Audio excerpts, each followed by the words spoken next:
이게 최초의 네트워크 전쟁입니다. 그러니까 이 전쟁의 문명사적인 의미는 뭐냐면은 군산복합체가 실리콘밸리의 빅테크 기업한테 완전히 압도당했다. 그러니까 실리콘밸리가 왜 전쟁터로 다 가는가 이제 이해가 가지. 규제가 없는 해방고기 때문에 간 거야. 신기술의 알파 베타 테스트장이 다 돼버리는 거네. 다 되는 거지. 그럼 저희가 일단 최근의 전황을 한번 알아봤고 지난 1년간의 모습과 현재 국제정세에 미치는 모습까지 다 봤는데, 그러면 군사 전문가로서 의원님 최근에 이런 어떤 이 전쟁이 미치는 새로운 현상들 또 문명사적 변화 이런 말씀 평소에 자주 해주셨는데 어떤 점에서 우리가 이제 또 새로운 시선을 가지고 한번 볼 포인트가 있을까요? 자, 우크라이나 전쟁은 이제까지 인류가 경험해보지 못한 새로운 전쟁이다. 그런데 그 특징을 한번 핵심을 요약해드리기로 하겠습니다. 첫째, 이 전쟁은 시민이 주체가 된 제5세대 전쟁이다. 말이 어렵죠? 시민 주체 5세대 전쟁. 정부나 군대가 아니라 시민 그 자체가 중심이 되는 전쟁이다. 그게 여론과 심리와 문화의 전쟁이었다는 것입니다. 알다시피 우크라이나가 전쟁 전에, 그러니까 2021년 8월에 한 시민 여론조사에 따르면 우크라이나가 유럽이냐 러시아냐고 물었을 때 러시아라는 응답과 유럽이라는 응답이 정확히 동수로 나왔어요. 국민들이 둘로 갈라져 있었어요. 그랬는데 전쟁이 일어나고 1년 만에 다시 실시한 여론조사에서 러시아라고 답한 응답은 7%로 떨어지고 유럽이라고 응답한 국민은 74%로 증가했어요. 새로운 국가 정체성이 만들어진 거죠. 이것이 정신적인 이념적인 응집력을 발휘하기 시작했고 그 다음에 시민들이 자발적인 의용군이 돼서 치룬 전쟁이다. 전쟁이 일어나던 2월 24일 작년 상황을 되돌이켜보면 그 당시에 전쟁에서 이미 우크라이나 정규군 내에는 사보타지가 벌어지고 있었어요. 전투력을 발휘할 수 있는 상황이 아니에요. 그런 상황에서 SNS로 연결된 시민들이 자발적으로 의용군에 입대하기 시작했고 예비군들이 매뉴얼대로 움직이기 시작했다. 이게 첫 번째 희망이었어요. 정부와 군대보다 시민이 먼저 일어서서 일깨워주는. 그때 감동적인 사진들이랑 에피소드들이 많았죠. 그렇습니다. 결혼하고 입대하는 분들 그런 사진들도 막 올라오고. 그러면서 유로메이단 혁명, 2014년의 혁명 이래로 계속 부패하고 무능했던 국가에서 놀라운 시민의 출현. 그리고 이제 두 번째는 젤렌스키 대통령이 여기에 불을 지른 건데 2월 24일 날 전쟁이 일어날 때 이미 키이우에는 러시아 특수군의 알파팀, 즉 젤렌스키 체포조가 미니버스를 타고 다니면서 젤렌스키를 찾고 있었어요. 그래서 벙커에도 못 들어가고 장관들하고 헤어져서 4번 안가를 옮겨 다녔어. 그런데 경호팀 내에 또 러시아 협력자가 있는 거야. 그래가지고 경호팀끼리 총격전이 또 벌어져. 그럴 때 이제 공중에 떠있던 글로벌 호크 미국 정찰기가 수상한 미니버스, 요거 러시아 특수부대가 탄 미니버스를 발견해서 그 데이터를 전송하면 F-35 전투기가 그 정보를 받아 중계기로 받아가지고 그 경호팀한테 알려주는. 근데 이 경호팀마저 무너지니까 이번에 미국, 영국의 특수부대가 와서 경호를 해줬어. 완전히 망한 나라지. 군대도 못 믿고 경호팀까지 못 믿으니까. 그런데 그 미니버스 너 잡으러 글로 가고 있어. 그럼 야 다른 안가로 피해. 이래고 다닌 거야. 계속 피해 다니니까 두 번째 러시아 알파팀 두 번째 팀이 들어와. 얘들은 체포가 아니라 저격조요. 그때 바이든이 막 벌컥 화를 내면서 빨리 젤렌스키를 독일로 빼돌려. 그런데 이미 비행기 못 돕니다. 그러니까 그러면 무조건 국경 밖으로 가. 그래서 폴란드로 싣고 가려고 미국 특수부대 헬기가 들어온 거예요. 그날 그 특수부대가 그 헬리콥터가 시동이 건 걸 보면서 젤렌스키가 광장으로 간 거지. 그래서 자기 휴대폰으로 촬영한 거예요. 장관들을 세워놓고 죽어도 여기서 죽겠다. 나는 떠나지 않을 것이다. 그러면서 그랬잖아요. 그 말이 유행어가 돼버렸는데 나한텐 택시를 보내지 말고 전투기를 보내라. 이거 한마디에 마초 심리가 자극된 이제 의용군들이 울컥 올라오는 게 있네요. 이걸 전 세계에 자기 휴대폰으로 전송한 거예요. 우리 대통령이 여기 죽어도 여기서 죽겠다. 나에겐 택시가 필요 없다. 무기를 달라 싸운다. 그렇지. 그게 이렇게 위험의 칼끝에서 용기를 발휘하는 리더십이. 그래 젤렌스키는 원래 이 전쟁을 억제하지 못한 정책 실패의 책임이 막중한 사람인데 이 퍼포먼스 하나로 거기에다가 시민이 중심이 되고 이렇게 하면서 일어섰던 거고, 그러니까 여론과 심리에서 앞서 나가기 시작했어요. 전 세계 여론을 움직인 거죠. 이게 불가능하다고 우리가 그동안 얘기했던 기적이 일어난 거야. 그래서 마크 밀리 합참의장이 의회 증언은 사흘 안에 72시간 안에 우크라이나는 함락된다 그랬는데 멀쩡하게 놀라운 회복력으로 이 국가를 다시 구성해내는 건 정신과 문화의 힘이 군대의 무기보다도 더 강력했던 이런 거니까 막 그 드론 동호회가 모여가지고 거기 슈루탄 달아 러시아 전차 위로 날려보내고 비정규군들이 이 사람들이 뛰어난 활약을 보이는 거죠. 네. 이 전쟁의 영웅은 젤렌스키도 있지만은 그 밑에 디지털 혁신부 장관, 31살의 장관이 돼서 3년째 예. 장관직을 수행하고 있던 미하일 페도로프 장관입니다. 네. 부총리도 겸임하고 있어요. 아하. 이 사람이 전쟁이 일어나던 날 빵카 안에 들어가서 그 우크라이나의 정부가 제공하는 시민 휴대폰에 깔리는 앱이 디아야. 이게 생체 인식 프로그램이라고. 그래가지고 누구나 여기서 면허 발급을 받고 여권을 신청하고 세금을 납부하고 하는 게 하나의 앱으로 다 돼. 예. 자기 인증을 받아가지고. 네네. 당시에 첫날 빵카에 들어가서 휴대폰으로 딱 확인해 보니까 공무원의 51%가 로그온 돼 있더라. 그때 자기는 이 정도면 버틸 수 있다고 보았다는 거야. 그래서 3주간 약 3,000통의 트위터를 날려요.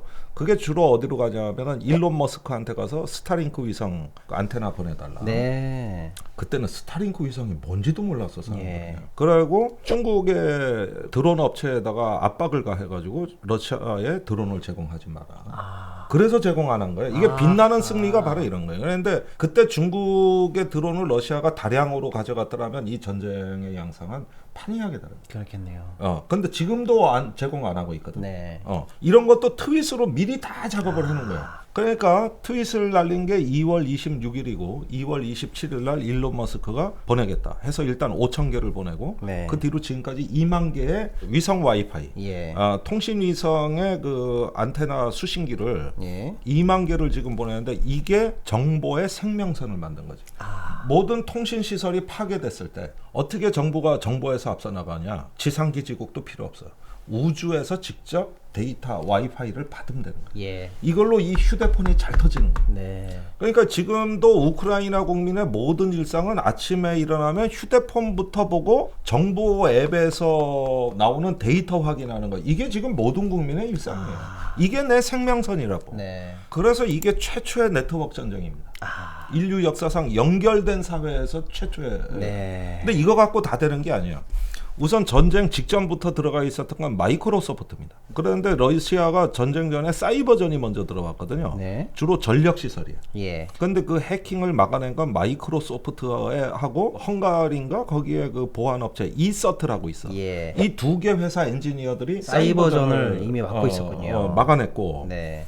그러니까 이제 러시아가 의외로 우크라이나가 잘 버티잖아. 네. 그러니까 요 주범은 일론 머스크야. 네. 얘들이 보내주는 스타링크, 예, 스타링크. 이거예요. 그래서 그때까지 한 2,000개 정도 우주에 떠 있던 일론 머스크의 위성을 공격이 들어간 게 4월입니다. 네. 러시아 우주국이라고 로코스라고 있어. 예. 거기에 책임자들이 명령을 해가지고 일제히 그 일론 머스크 위성에 전자적 공격이 들어갔어요. 네. 시스템을 죽여놓으면 살고 죽여놓으면 살고 놀라운 탄력성. 네. 이게 4월에 있었던 거예요. 산삼 순백 한번 드시고 가시죠. 나 이거 먹을 때가 제일 행복해. 향기가 너무 좋죠. 아무것도 섞지 않고 지리산 산양산삼 추출액 순 100%로 만든 그래서 이름도 산삼 순백입니다. 네. 원 플러스 원을 적용하면 한 병에 6,500원 꼴인데 사은품까지 드리면 5,000원 꼴도 안 됩니다. 그리고 산삼 침향환 천수 시판을 추가로 드린다고 합니다. 네이버에 산삼 순백 검색 후에 요거 나가는 전화번호로 주시고요. 요 상품에 주의하시고요. 다른 이름은 없습니다. 꼭 산삼 순백을 확인해 주십시오. 의원님, 뼈가 시리고 아플 때는 편관보. 편관보는 관절 건강을 위해서 식약처 인정 기능성 원료인 MSM과 NAG가 들어있는데 관절의 통증 및 기능 개선에 인체 적용 시험을 완료했습니다. 프리미엄 부원료 30종이 꼼꼼하게 이 한 포에 담겨 있습니다. 그리고 품질하면 또 우리 중해제약인데 중해제약에서 생산했습니다. 편관보에서 특별 이벤트를 준비했습니다. 패키지 구매 시 본품 1개월분을 더 드립니다. 여기에 가격 할인과 면역력과 근력 향상에 도움을 주는 힘포유 플러스 3개월분을 추가 증정하는 이벤트를 하고 있습니다. 2월 이벤트를 놓치지 마시고요. 포털 검색창에 편관보를 검색하시거나 여기 나가는 전화번호로 지금 바로 전화 주십시오. 하루하루가 다른 남성 기능 저하, 이제는 혼자 고민하지 마시고 특허받은 남성 의료기기 코코메디와 함께 하십시오. 남성들의 말 못할 고민, 발기부전, 조루, 전립선 문제 등 이제는 하루 딱 10분만 투자해보세요. 잃었던 남성의 자존감을 채워드립니다. 입소문만으로도 벌써 남성분들 사이에서 이미 유명해진 의료기기, 특허는 물론 식약처에서 인증받은 의료기기이자 미국 FDA에 등록된 제품으로 안전성과 효과를 입증받았습니다. 개인정보는 확실히 보호되니까 고민하지 마시고 일단 무료 상담부터 해주십시오. 코코메디가 2월 특별 이벤트를 준비했습니다. 우리 방송 애청자분들을 위해서 300분 한정 특별 가격 할인이 있습니다. 우리 아내가 좋아하는 프리미엄 화려화 그리고 아연 추가 상품까지도 드린다고 합니다. 지금 검색창에 코코메디 이벤트 검색해 주시고 여기 나가는 대표번호로 전화 주십시오. 그 다음에 5월에 네. 바이든이 그 우크라이나에 500억 달러 지원 법안에 서명을 하는데 그 중에 200억 달러가 무기고 네. 200억 달러가 지원 물자예요. 예. 인도적 지원 물자인데 그때 공화당이 반대했어. 네. 우크라이나는 네. 부패한 나라인데 네. 이거 함부로 줬다가 네. 거기서 문제가 생기면 어떡하냐. 아프가니스탄 못 봤냐. 네. 너무 많이 줬다가 더 일찍 망했다. 네. 다 탈레반 손에 넘어가고 네. 이 우크라이나의 이게 투명성이 이게 과연 보장될 수 있을까? 예. 그래서 반대했어. 네. 근데 지금까지도 그 시비가 안 나와. 어떻게 해결했을까? 우버 택시가 들어가. 우버 택시한테 통째로 다 맡긴 거야. 거기서 우버 택시가 미국으로부터 오는 거, 유럽 국가로부터 오는 거, 국제기구로부터 오는 거, 이 전체를 다 모아서 구호 요청이 들어오는 소방서, 주정부, 병원, 학교 이런 데 데이터를 다 수집해가지고 하루에 수천 대 트럭의 이동을 실시간으로 다 통제해버린 거야. 인공지능으로. 네. 이걸로 문제를 해결한 거죠. 그러니까 우크라이나가 통째로 물류를 우버한테 줘버린 거죠. 네. 자, 이렇게 된 거예요. 네. 그러니까 이 지원이 원활해지는 거예요. 예. 이것도 놀라운 현상이에요. 그런데 이상한 일들이 생겨요. 이거는 6월부터 일어난 일인데 우크라이나 정부가 전혀 다른 전쟁을 하는데 그 러시아군 전사자가 무지한히 많이 나왔어요. 그런데 그 전사자의 신원을 알아내는 거예요. 네. 안면 인식 기술로. 이게 클리어비오라는 미국 업체예요. 여기가 우크라이나 정부 군대 7군데 기관하고 협조하고 있어요. 예. 이 기술이면 병사의 훼손된 얼굴이라도 이걸 복원해내고 안면인식 기술로 들어가서 신원을 알아낸 다음에 러시아 정부보다 먼저 우크라이나 정부군이 그 가족과 친지한테 전사 사실을 알려주는 거예요. 그런 다음에 우크라이나 정부에 시신인도 신청까지 안내. 이거를 클리어비오라는 업체가 하는데 그 예. 병사의 얼굴 사진만 갖고 신원을 확인하는데 적중률 98%, 걸리는 시간은 대략 10분. 예. 그리고 이미 러시아의 모든 계정에서 2억 장 이상의 인물 사진을 확보해놨어. 한 회사가. 네. 이렇게 된 거고. 이렇게 해가지고 심리전도 앞서 나가기 시작. 그 다음에 우크라이나 국민 모두가 정보원이야. 그때 페도로프 장관이 그 출시한 앱, 그 전쟁 중에 출시한 앱에 이런 서비스들이 있어요. 러시아군을 발견하면 신고하는 앱, 네. 러시아가 뿌린 가짜뉴스 판별법, 네. 이런 서비스를 계속 내보내니까 이제 휴대폰이 없으면 생존이 위태로운 거지. 네. 그랬는데 앱을 통해 가지고 그 러시아군이 이동하는 걸 모든 시민이 정보원이 돼서 관찰하고 빠르게 군대로 그걸 연결할 수 있는 네. 이런 어떤 네트워크가 가동된 거죠. 네. 이게 놀라운 거죠. 그러니까 모두가 전사가 될 수 있었던 거고. 그 다음에 놀라운 건 말입니다. 전쟁이 여러 군데서 벌어졌기 때문에 네. 그 러시아군의 이동에 대한 상당한 양의 정보가 필요했어요. 네. 근데 미국의 군사 정찰 위성이 이걸 감당할 수가 없는 거야. 네. 그 개수가 제한돼 있기 때문에 네. 그 많은 러시아군 이동을 어떻게 다 사전에 파악해. 이때 뛰어든 것이 맥사 테크놀로지라고 네. 하는 지구 관측, 그 기상 관측 위성 업체들입니다. 네. 거기에 대표적인 게 맥스 테크놀로지인데 압도적으로 많은 영상을 확보해요. 예. 그래가지고 군 정찰 위성보다도 훨씬 양과 질에서 뛰어난 네네. 이런 수천 장의 사진을 이걸 어디다 제공하냐면 미국의 국가정찰국 NRO에 제공하고 네네. NRO에서 인공지능으로 분석해서 우크라이나 정부군에 알려주는 거예요. 네. 이런 협력 체제. 네네. 이렇게. 그러니까 이런 게 쌓이다 보니까 어느 날 인류가 문득 깨달은 거지. 아, 미군이 한 명도 파병이 안 되고 실리콘밸리의 기업들이 이끄는 전쟁만으로 이만한 성과를 낼 수 있다. 오히려 미군보다 낫다. 기업 군대가. 그래가지고 드디어 작년 9월에 이 현상을 이제 더 이상 좌시할 수 없다고 본 구글의 에릭 슈미트 회장이 그 우크라이나를 방문합니다. 그래가지고 짧은 그 방문 보고서를 발표하는데 그 논문 제목이 기술은 전쟁을 어떻게 바꾸는가.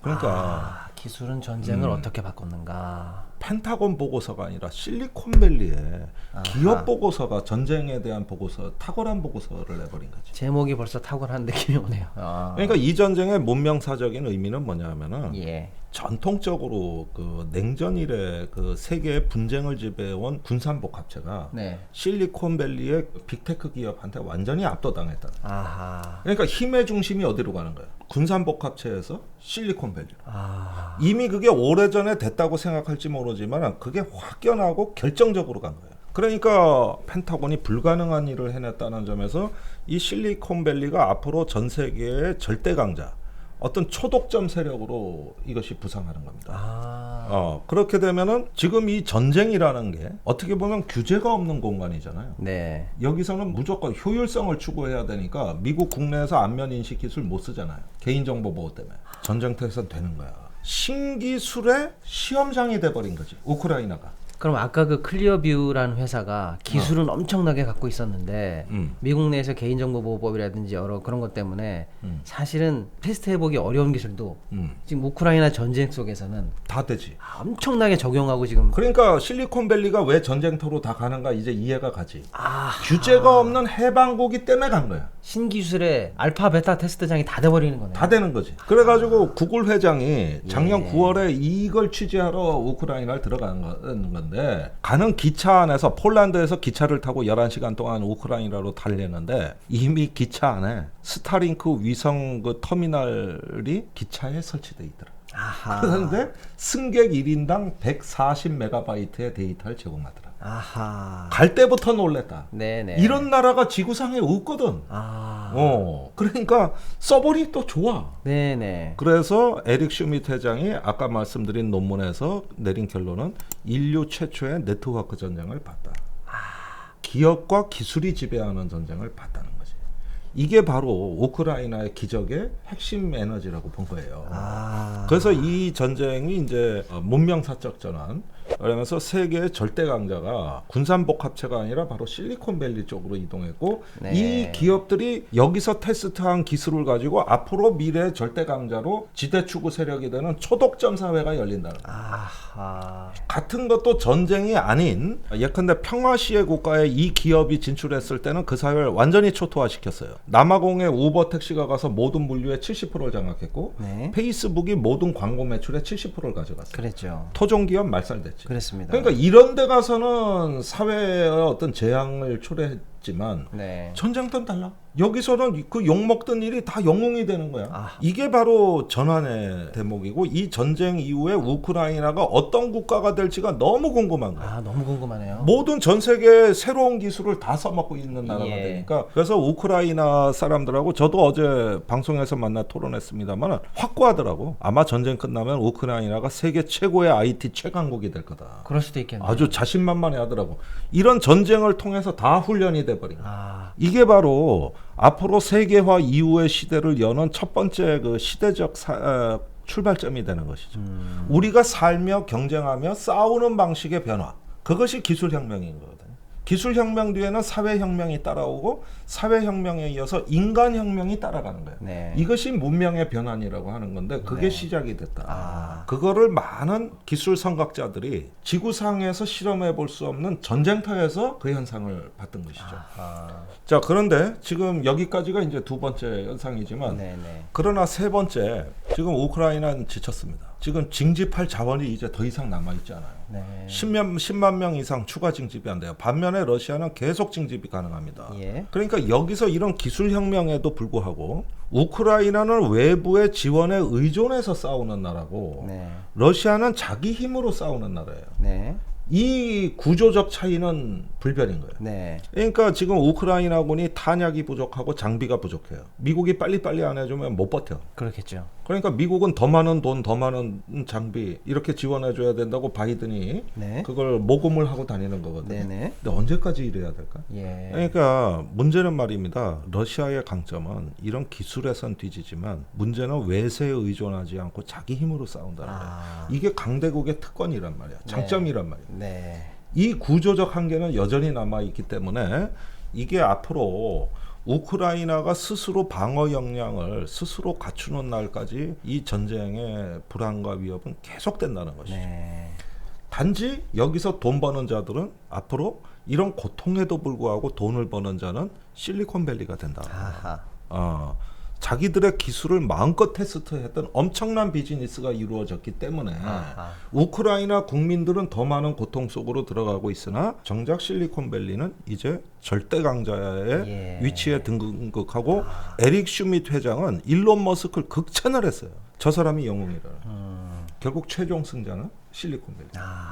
이런 것들이 이제 이 전쟁의 일련의 구성물이고 지정학적 변화, 기술적 변화, 네. 힘의 변화 이런 것들이 이제 아우러진 우크라이나 전쟁 1년이었습니다. 오늘은 여기까지예요. 왜 의원님께서 우크라이나 전쟁을 문명사적 대전환의 서막이다라고 말씀하셨는지 알겠네요.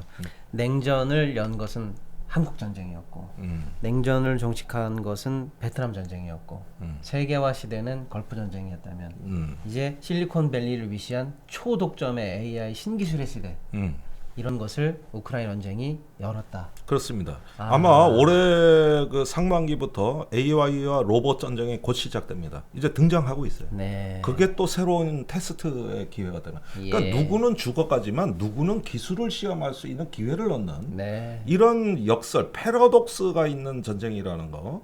이러면서 최종 승자는 결국은 기업이 된다는 거. 이게 이제 이 문명사적인 의미라고 할 수 있겠습니다.